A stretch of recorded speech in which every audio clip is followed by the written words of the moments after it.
السلام علیکم ورحمۃ اللہ وبرکاتہ۔ رب اشرح لی صدری ویسر لی امری واحلل عقدۃ من لسانی یفقہوا قولی ربی زدنی علما۔ اعوذ باللہ من الشیطان الرجیم، بسم اللہ الرحمن الرحیم۔ اللہ سبحانہ تعالیٰ کا بہت بڑا احسان و کرم ہے کہ الحمدللہ پہلا پارہ مکمل ہوا اور آج میں دوسرا پارہ شروع کروں گی۔ اللہ پاک سے دعا ہے کہ اللہ پاک اس کو قبول فرمائے۔ چلیے دیکھتے ہیں۔ سیقول السفہاء، ان قریب کہیں گے بے وقوف لوگ، ما ولاہم، کہ کیوں پھر گئے مسلمان، ان قبلتہم التی، اپنے اس قبلے سے، التی کانوا علیہا، جس پر کہ وہ تھے۔ یعنی اب بے وقوف لوگ کہیں گے کہ کس چیز نے پھیر دیا مسلمانوں کو ان کے قبلے سے جس پر کہ وہ تھے۔ قل، تو اے محمد صلی اللہ علیہ وسلم آپ ارشاد فرما دیجئے، للہ المشرق والمغرب، کہ اللہ ہی کے لیے مشرق اور مغرب ہے۔ یہدی من یشاء، وہ ہدایت دیتا ہے جس کو چاہتا ہے، الی صراط مستقیم، سیدھے راستے کی طرف۔ یعنی اس آیت کے اندر اللہ تبارک و تعالیٰ فرما رہا ہے کہ یہود و نصارہ کو مخاطب کر کے کہا ہے کہ اب وہ بے وقوف لوگ یہ کہیں گے کہ جب اللہ تبارک و تعالیٰ نے نماز پڑھنے کے لیے کعبے کو مقرر کر دیا اور یہود کا جو پہلا قبلہ تھا بیت المقدس اس کو اللہ تعالیٰ نے ترک کر دیا، تو ناگواری کے طور پر یہ یہود و نصارہ یہ کہہ رہے ہیں کہ کون سی چیز تھی جس کی وجہ سے مسلمانوں نے اپنے قبلے کو بدل دیا۔ تو اے محمد صلی اللہ علیہ وسلم آپ ان سے کہہ دیجئے کہ اللہ ہی کے لیے مشرق اور مغرب ہے۔ یعنی اللہ تبارک و تعالیٰ کو سمتوں میں مالکانہ اختیار ہے، جس سمت کو چاہے مقرر فرما دے۔ ہر سمت جو ہے وہ اللہ کے لیے ہے، خواہ وہ مشرق کو کعبہ بنا دے یا پھر مغرب کو کعبہ بنا دے۔ نبی کریم صلی اللہ علیہ وسلم اور تمام صحابہ اکرام بیت المقدس کی طرف منہ کر کے نماز پڑھتے تھے اور پھر اللہ کے حکم سے وہ بیت اللہ کی جانب پھر گئے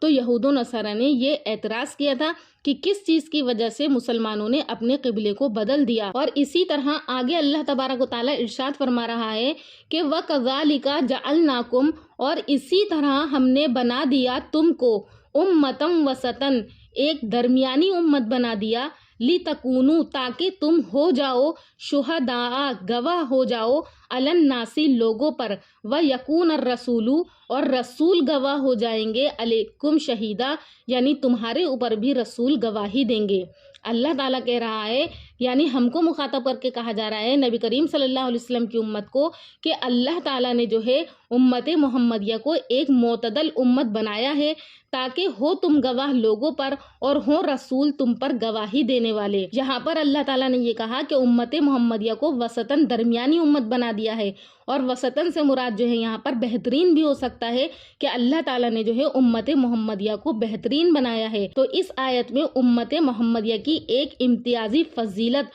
اور خصوصیت کا ذکر ہے۔ تو یہاں پر یہ بتلایا گیا کہ جس طرح سے مسلمانوں کو قبلہ عطا کیا جو سب سے اشرف اور افضل ہے، اسی طرح جو ہے اللہ تعالیٰ نے تمام امتوں کے اندر امت محمدیہ کو، یعنی ہم لوگوں کو یہ فضیلت عطا کی کہ ہمیں ایک معتدل امت بنایا، جس کے نتیجے میں یہ ہوگا کہ میدان محشر میں بھی ہمیں یہ امتیاز حاصل ہوگا کہ ہم سارے انبیاء علیہ السلام کی امتیں جب اپنے انبیاؤں کی ہدایت اور تبلیغ سے مکر جائیں گی، یعنی جب سب انبیاؤں کی امتیں آئیں گی اور وہ امتیں اپنے پیغمبروں کو جھٹلائیں گی اور کہیں گی کہ ہمیں جو ہے ہمارے پیغمبروں نے دین کی دعوت نہیں دی، اور وہ یہ جھٹلائیں گی کہ ہمارے پاس نہ کوئی کتاب آئی، نہ کسی نبی نے ہمیں کوئی ہدایت کی، تو اس وقت امت محمدیہ کی طرف سے یہ گواہی پیش کی جائے گی کہ انبیاء علیہ السلام نے ہر زمانے میں اللہ تعالیٰ کی طرف سے لائی ہوئی ہدایت اپنی قوم تک پہنچائی ہے اور اپنی قوم کو صحیح راستے پر لانے کی بھرپور کوشش کی ہے۔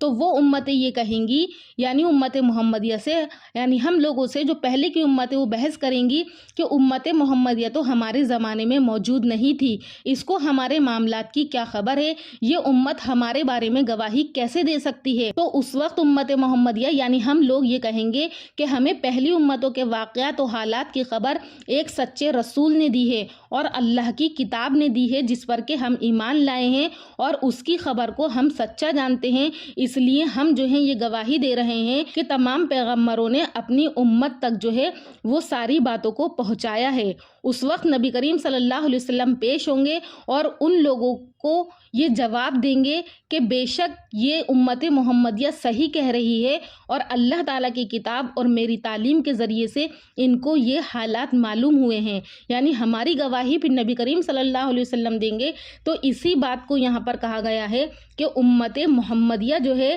وہ ایک بہترین امت ہے، تو اس لیے ہم سب کو جو ہے سارے پیغمبر کے بارے میں اور ان کی امت کے بارے میں یہ ساری باتیں کیا ہیں ہمیں پتہ ہونی چاہیے۔ تو یہ کتنے اعزاز کی بات ہے کہ اللہ تعالیٰ نے ہم لوگوں کو جو ہے پوری امت کے اوپر جو ہے وہ گواہ بنا دیا اور ہمیں بہترین امت کہا ہے۔ ناظرین، امید کرتی ہوں کہ آپ کو اس آیت کا ترجمہ اور اس کی تفسیر اچھے سے سمجھ میں آ گئی ہوگی۔